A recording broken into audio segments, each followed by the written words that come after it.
Hello guys, so today I'm gonna be doing a breakdown for my client. That way she could put on her wig, whenever she wants to.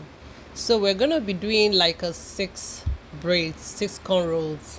Okay, so whenever you want to get a middle part, you stand right in front of the person.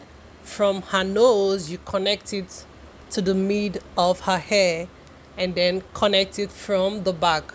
That's how to get a middle part. Okay, so please, if you're new to my YouTube channel, please don't forget to subscribe, like, and share my video. Okay, my mistake. So I'll be doing 10 braids, not 6 but 10 braids. Okay, actually requested this braids, that way she could put on her wig. If you watch to the middle of the video, you're gonna see how I connect one braid to the other. Like when I'm done with this first braid, I'm gonna connect it to the second, from the second to the third, and so at the end I'm gonna be left with just one braid. Okay, so please stay tuned and enjoy the video.